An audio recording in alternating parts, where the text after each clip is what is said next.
함께 말씀 보겠습니다. 에베소서 4장 32절의 말씀입니다.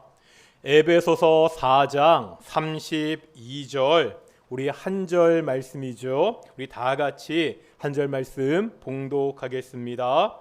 서로 친절하게 하며 불쌍히 여기며 서로 용서하기를 하나님이 그리스도 안에서 너희를 용서하심과 같이 하라. 아멘. 이 시간 우리 황석훈 주의자 우리 곽보민 자매 나오셔서 특속으로 하나님께 영광 돌리시겠습니다. 우리가 오늘 이렇게 인사했으면 좋겠는데, 제가 주중에 그 한 TV 프로그램을 보다가 서로 격려하는 게 있더라고요. 막 시끄럽게 떠들면서 그냥 크게 외치는 거였습니다. 당신은 지금 참 잘하고 있습니다. 참 별거 아닌 말인데 그 말을 말하는 사람, 듣는 사람들이 참 위로받고 있더라고요.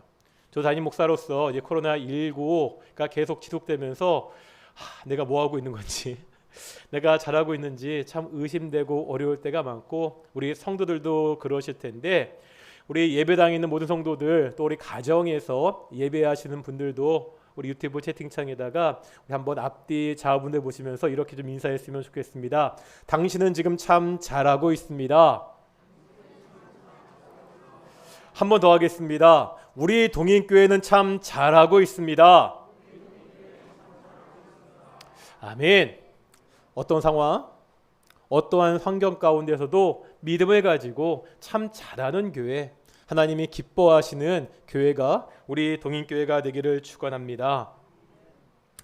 내년 초에 대통령 선거가 있죠. 각 당의 예비 후보들이 연일 선거운동을 하고 있습니다. 후보들은 국민들에게 좋은 이미지를 주기 위해서 이미지 메이킹 전문가를 영입하기도 합니다. 어떤 후보는 20, 30대 젊은 사람들에게 좋은 이미지를 준다고 그 남자친구 컨셉으로 강아지를 안고 사진을 찍어서 올리기도 하고요. 또 어떤 후보는 좀 부드럽고 가정적인 모습을 주기 위해서 자기가 직접 커피를 내리는 모습을 그렇게 사진 올리기도 합니다. 선거가 본격적으로 시작되면 우리가 항상 TV를 통해서 보게 되는 장면이 있죠. 항상 후보들이 시장에 가서 뭐를 먹습니다. 주로 뭐 먹죠? 어묵 먹죠. 후보들은 어묵을 먹으면서 새벽 시장으로, 노동 현장으로 그렇게 달려갈 것입니다. 서민과 가깝다는 이미지를 만들기 위해서입니다. 정치인들이 이미지 메이킹을 하는 것은 잘못된 것이 아닙니다. 국민들에게 좋은 이미지를 주는 것은 정치인들이 반드시 해야 되는 일입니다. 다만 국민들에게 얼마나 진실성 있게 다가가느냐는 다른 문제겠지요. 기업도 마찬가지입니다. CF를 보면 제품을 광고하지 않고요, 기업 자체를 광고하는 것을 보게 됩니다. 기업 이미지 광고입니다. 제품도 중요하지만 그 기업의 이미지에 따라서 매출이 크게 달라집니다. 갑질로 이미지가 아주 나빠진 우유 관련 기업은 그 기업을 매각한다는 그러한 기사가 나오고 있습니다. 세상은요, 이미지 관리를 위해서 여러 가지로 애쓰고 있습니다. 사람들에게 좋은 이미지를 주기 위해 노력하고 있습니다. 교회는 어떤가요? 한국 사회에서 오늘날 교회의 이미지는 어떻습니까? 제가 신원 예담교회에서 섬길 때 마당 성도가 한 분 계셨습니다. 마당 성도입니다. 이사야 1장 12절에 보면 하나님이 이스라엘 백성들에게 하신 말씀이 있지요. 내 마당만 밟을 뿐이니라. 이스라엘 백성들이 성전에서 제사를 드립니다. 하지만 그 제사는 진실함이 없습니다. 종교 행위만 있을 뿐입니다. 이것을 비판하시면서 마당만 밟을 뿐이다, 이렇게 말씀하셨습니다. 그런데 이 성도는 정말로 교회 마당만 밟는 분이었습니다. 주일이 되면 차로 아내와 딸을 교회에다 데려다 줍니다. 그래서 교회 마당까지만 왔다가 내려주고 마당만 밟고 정말 그냥 돌아가셨습니다. 어느 날은 예배 후에 어디 갈 일이 있는지 가지 않고 그냥 차에 계시더라고요. 예배는 드리지 않아도 되니까 그냥 교회 카페에서 앉아 기다리라고 말씀드려도 계속 차에서 기다리셨습니다. 정말로 마당 성도였습니다. 부인의 얘기를 들어보면 교회를 특별히 싫어하지 않는다고 합니다. 오히려 딸에게는 교회를 잘 다니라고 그렇게 이야기합니다. 왜겠습니까? 교회 다니면 좋은 말씀을 많이 듣습니다. 그러면 다른 아이들보다 착하게 클 수 있다고 생각하기 때문입니다. 예전에는요, 이런 분들이 생각보다 많았습니다. 자기는 교회에 나가지 않지만 자녀들은 좋은 사람들하고 교회에 나가게 하는 경우가 꽤 있었습니다. 교회에 대한 이미지가 좋았기 때문입니다. 요즘은 그런 것 같지 않습니다. 한국 사회에서 교회에 대한 이미지가 너무나 안 좋아졌지요. 비판도 많이 받습니다. 교회는 참 진리를 가지고 있습니다. 이 진리는 사람을 죽이기도 하고 사람을 살리기도 하는 생명의 진리입니다. 우리는요, 죽어가는 세상 사람들을 위해서 이 생명의 복음을, 이 진리의 말씀을 전한다고 이야기합니다. 하지만 정작 세상은 시큰둥합니다. 오히려 교회를 비난합니다. 왜 그렇습니까? 말은 있는데 행동이 없습니다. 설득과 광요는 있는데 섬김과 사랑이 없습니다. 이러면은요, 사람은 변화되지 않습니다. 사람을 변화시키는 것은 강요나 설득이 아니라 그 사람이 살아가는 모습입니다. 우리가 계속해서 에베소서 4장을 통해서 버려야 되는 옛사람의 모습과 입어야 되는 새 사람의 모습을 살펴보고 있지요. 우리가 지난주에는요, 버려야 되는 옛사람의 모습 6종 세트를 보았습니다. 기억나시죠? 악독, 노함, 분냄, 떠드는 것, 비방, 악의입니다. 오늘은 입어야 하는 새 사람의 모습 3종 세트입니다. 친절, 불쌍히 여김, 용서입니다. 이 세 사람의 모습에 대해서 자세하게 살펴보기 전에 먼저 생각할 것이 있습니다. 이런 겁니다. 어떤 사람이요, 교회에 처음 나와서 예수님을 믿게 되었습니다. 그러면 보통 그 사람에게 사람들이 어떠한 기대를 갖게 되지요? 예배 잘 참석하고 어느 정도 시간이 지나면 봉사도 하고 11조도 잘하고 이러한 모습을 기대하게 됩니다. 그런데 오늘 본문이 말씀하고 있는 세 사람의 모습은 어떻지요? 지금 말씀드린 종교 행위가 아닙니다. 이 말이요, 예배하는 것, 봉사하는 것, 11조하는 것이 중요하지 않다는 것이 아닙니다. 예배는 하나님께 영광을 돌리는 가장 중요한 헌신의 표시입니다. 예수님의 몸된 공동체 교회를 위해서, 그 교회를 세우기 위해서 우리가 교회 안에서 자신의 역할에 맞게 봉사하는 것이 반드시 필요합니다. 11조는 뭐죠? 내가 받은 이 모든 것이 다 하나님의 은혜라는 신앙 고백입니다. 우리의 신앙 고백을 담아 진심으로 예배하고 봉사하고 11조도 해야 됩니다. 그런데 신앙생활은 이러한 종교 행위 이상입니다. 그 사람이 되었다는 것은 교회에서 종교 행위를 잘하는 것을 넘어서야 됩니다. 우리의 삶이 변해야 됩니다.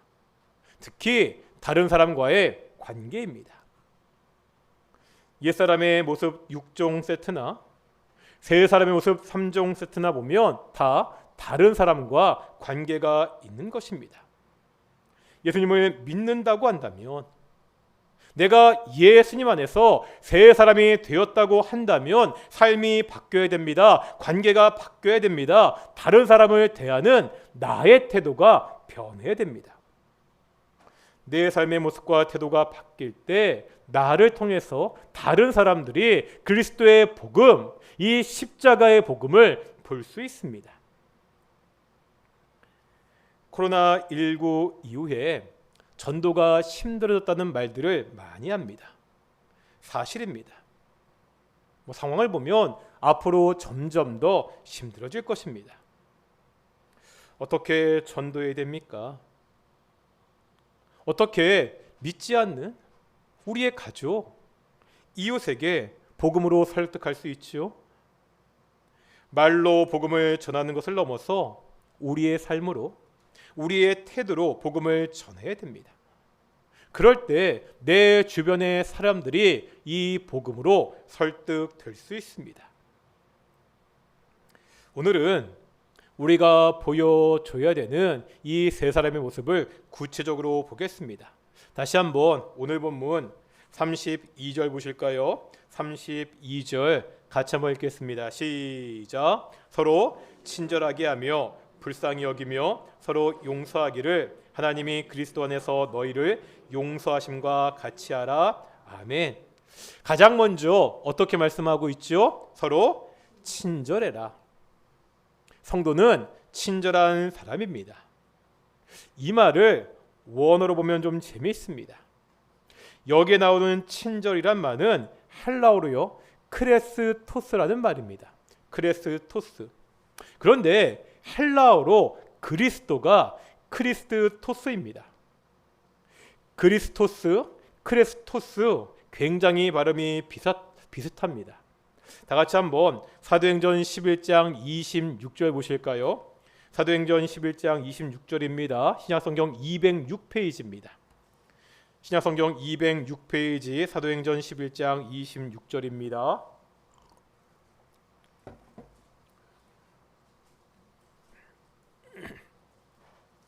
(11장 26절) 같이 읽겠습니다. 시작. 만남에 안디옥에 데리고 와서 둘이 교회 1년간 모여 있어 큰 무리를 가르쳤고 제자들이 안디옥에서 비로소 그리스도인이라 일컬음을 받게 되었더라.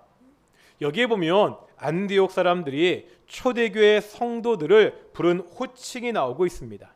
뭐라 부르고 있죠? 그리스도인. 무슨 뜻입니까? 그리스도의 사람, 이런 뜻입니다. 이게 영어로 크리스찬입니다.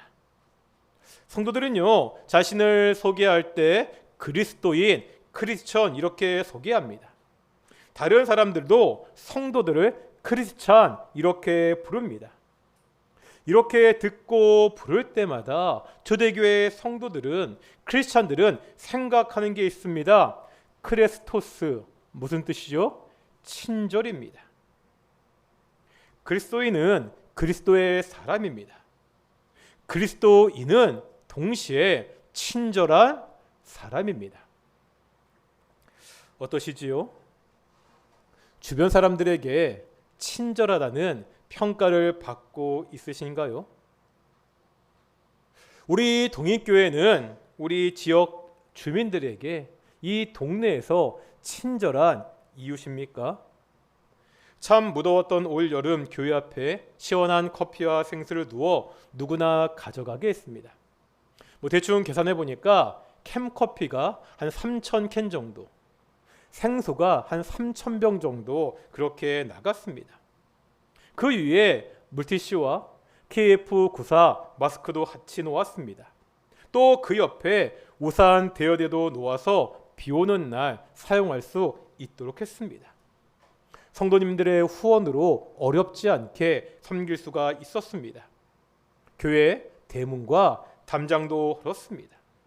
누구나 쉽게 교회 안으로 들어올 수 있도록 했습니다.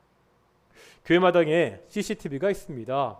제 사무실에 모니터가 있어서 저는 그 마당을 항상 볼 수 있거든요.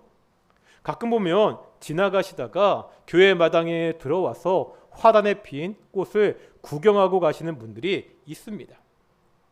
또 급하셨는지요? 차를 교회 마당에 급하게 주차해 놓고 화장실을 이용하시는 그런 분들도 볼 수 있습니다. 교회 담 옆에 애매하게 주차해서 교회 출입이 불편하게 차를 대시는 분들이 있습니다. 그런 분들에게는 제가 전화합니다. 그런 분들에게 교회 마당에 주차하십시오. 이렇게 전화하면 굉장히 고마워하십니다. 또 주안육동 주민센터를 통해서 불원 학생들에게 장학금과 급식비를 전달했습니다. 이 모든 것이 우리 동인교회가 친절한 이웃이 되려는 노력입니다.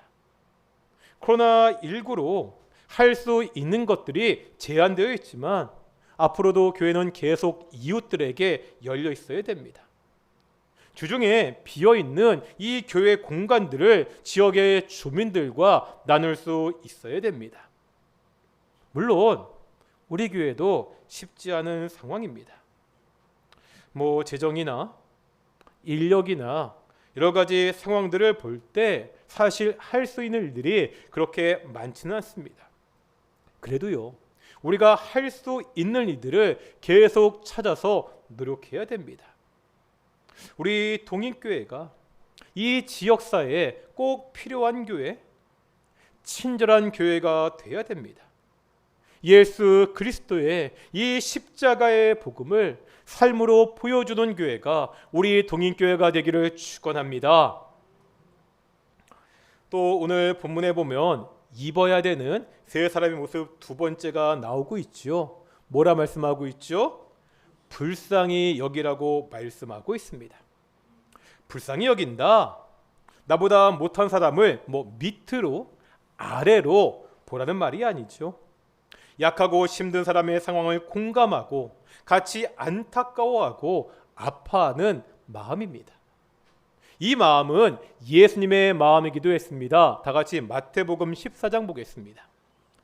신약성경 처음에 24페이지 마태복음 14장 14절 보실까요?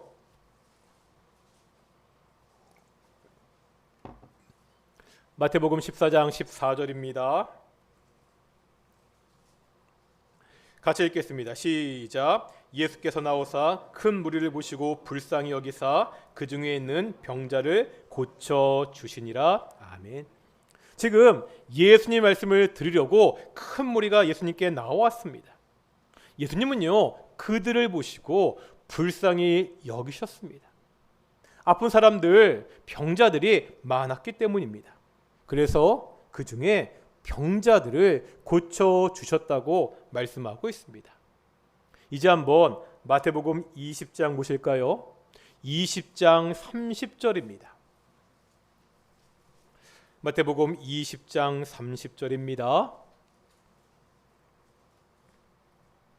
같이 읽겠습니다. 시작. 맹인 두 사람이 길가에 앉았다가 예수께서 지나가신 담을 듣고 소리 질러 이르되 주여 우리를 불쌍히 여기소서 다윗의 자손이여 하니. 지금 맹인 두 사람이 예수님이 지나가신다는 말을 들었습니다. 그때 소리 높여 질러 외치고 있죠. 주여 우리를 불쌍히 여기소서. 이제 34절 보실까요?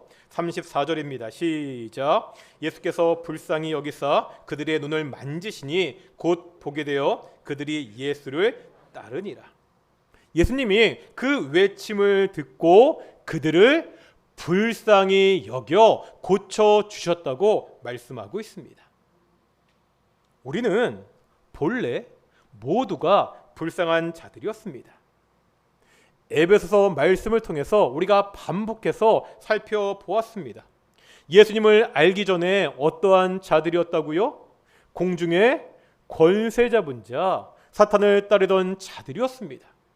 죽어서도 영원한 심판이 예정되었던 불쌍한 자들이었습니다. 그런데 이랬던 우리가 하나님의 자녀가 되었습니다. 어떻게 하나님의 자녀가 되었죠? 에베소서 2장 4절입니다. 에베소서 2장 4절 보실까요? 2장 4절, 에베소서 2장 4절 같이 읽겠습니다. 시작. 긍휼이 풍성하신 하나님이 우리를 사랑하신 그 큰 사랑을 인하여. 불쌍했던 우리가 어떻게 하나님의 자녀가 되었습니까? 오직 하나님의 사랑이라고 말씀하고 있습니다. 그런데 이 사랑은 어떤 사랑이라고요? 긍휼이 풍성한 사랑입니다. 하나님의 자비가 풍성한 사랑입니다. 우리를 불쌍한 마음으로 돌아보시는 하나님의 사랑입니다. 이 사랑으로 하나님의 자녀가 되었습니다. 그렇다면 우리 역시 다른 사람을 불쌍하게 돌아볼 수 있어야 됩니다. 다른 사람의 아픔에 공감할 수 있어야 됩니다. 함께 눈물을 흘릴 수 있어야 됩니다.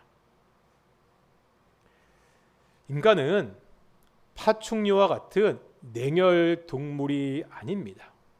뭐라고 부르지요?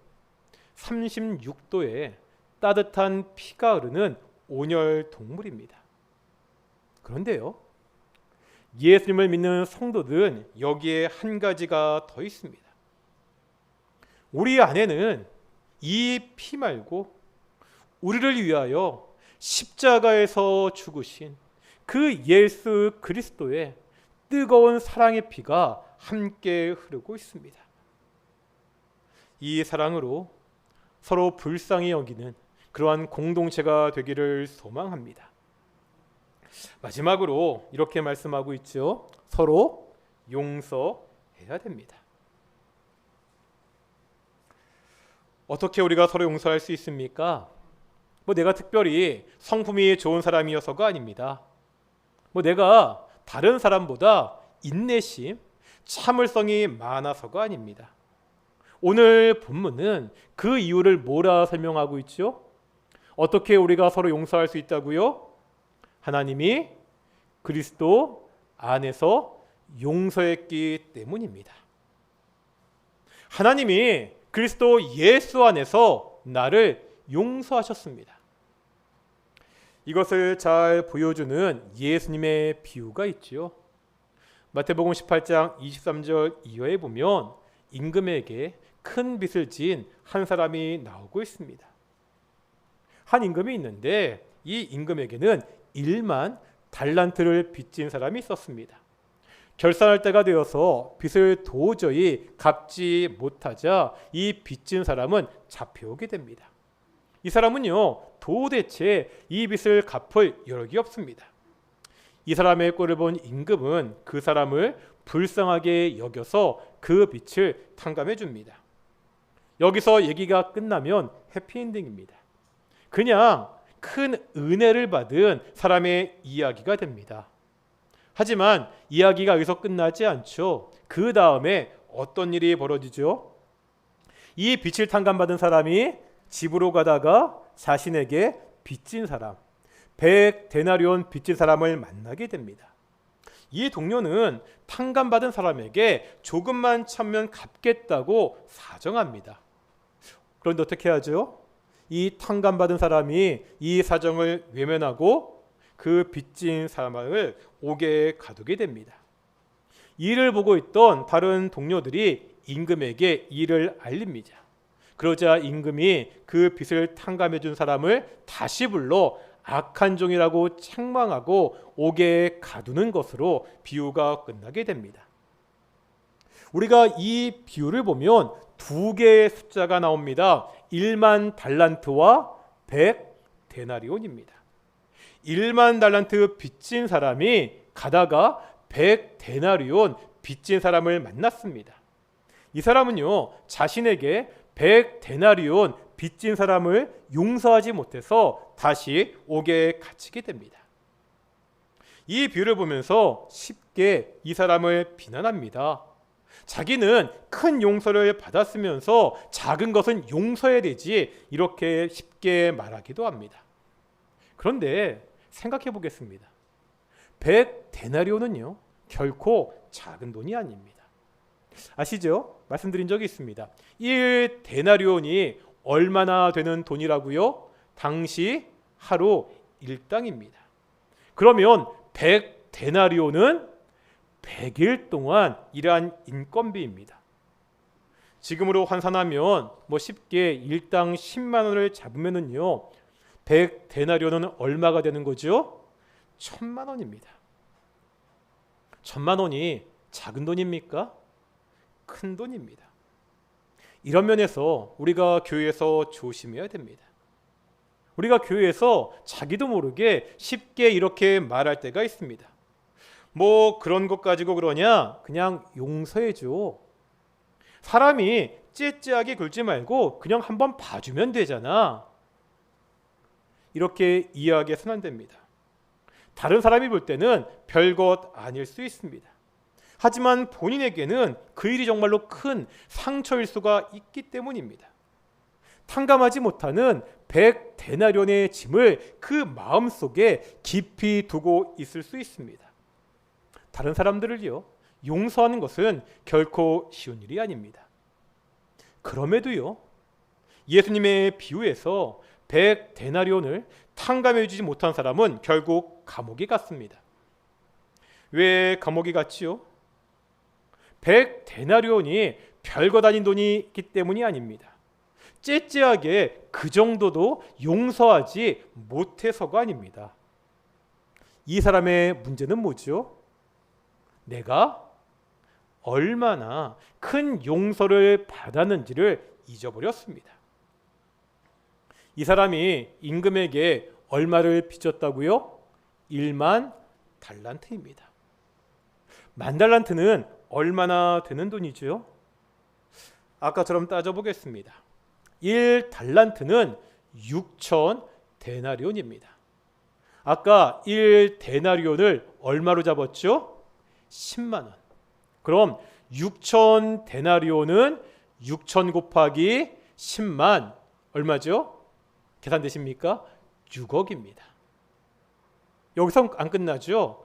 1만 달란트니까 여기다 또 얼마를 곱해야 돼요? 만을 곱해야 됩니다. 0이 계산이 되십니까? 6조의 돈입니다. 상상도 할 수 없는 엄청난 돈입니다. 사람이 도저히 갚을 수 없는 돈입니다. 이 엄청난 빚을 탕감받았습니다. 이 사실을 잊고 말았습니다. 100데나리온 결코 작은 돈이 아닙니다. 사람에 따라서는 정말로 큰 돈일 수 있습니다. 하지만 이 돈을 어디에 비교해 보니까 6조에 비교해 보니까 작은 돈입니다. 6조에 비하면 이것은 있으나마나한 돈이라는 거예요. 바로 이 문제입니다. 지금요, 내가 받은 상처가 작다는 것이 아닙니다.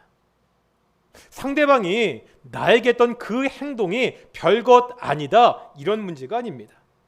견디기 정말 큰 상처입니다. 나에게 해코지한 그 상대방의 잘못이 너무나 큽니다. 그래서 용서하기가 힘듭니다. 이때 무엇을 보라는 거죠? 이때 어디에 집중하라는 겁니까? 내가 하나님께 받은 용서를 봐야 됩니다. 나의 죄를 용서하기 위해서 하나님의 아들이 십자가에서 죽으셨습니다. 하나님이 나의 죄를 용서하기 위해서 독생자 사랑하시는 아들을 십자가에서 죽게 했습니다. 이것을 값으로 따질 수 있습니까? 이것을 값으로 매기면 도대체 얼마입니까? 우리가 어떻게 다른 사람들을 용서할 수 있지요? 내가 잘나서가 아닙니다. 내 성품이 다른 사람들보다 특별히 낮기 때문이 아닙니다. 아까 말씀드렸지만 내가 참을성이 더 많아서 다른 사람을 용서할 수 있는 것이 아닙니다. 용서의 주도권은 나에게 없습니다. 예전에 설교 시간에 이런 말씀을 들은 적이 있습니다. 우리에게는 용서의 주도권이 없다. 다만 용서하도록 명령 받았을 뿐이다. 다시요. 우리에게는 뭐가 없다고요? 우리에게는 용서의 주도권이 없습니다. 다만 용서하도록 명령을 받았을 뿐입니다. 도저히 상상도 하지 못하는 용서를 하나님으로부터 받았습니다. 이 하나님이 용서하라고 하십니다. 그래서 용서합니다. 오늘 우리는 세 사람의 모습 3종 세트를 보았습니다. 서로에게 친절해야 됩니다. 불쌍히 여기는 마음이 있어야 됩니다. 서로 용서해야 됩니다. 이 세 사람의 모습을 통해서 그리스도의 복음을 삶으로 보여주는 성도, 예수님의 그 십자가를 삶으로 보여주는 교회가 우리 동인교회가 되기를 축원합니다. 우리 함께 말씀을 묵상하며 기도하기를 소망합니다. 어떤가요? 내 마음에는 친절한 마음이 있습니까? 불쌍히 여기는 마음이 있습니까? 나에게 잘못한 사람들을 용서할 수 있습니까? 하나님, 내가 다른 사람들의 친절히 대할 수 있도록, 불쌍히 여길 수 있도록, 나에게 잘못하는 사람을 용서할 수 있도록 나를 인도해 주십시오. 우리 동인교회가 이 지역사회 가운데 친절한 교회가 될 수 있도록, 우리 지역사회를 불쌍히 여기는 마음을 가질 수 있도록, 정말 좋은 소문이 나는 그런 교회가 될 수 있도록 우리 함께 기도하며 나아가겠습니다. 함께 기도하시겠습니다. 거룩하고 존귀하신 아버지 하나님, 감사드립니다. 아버지 하나님,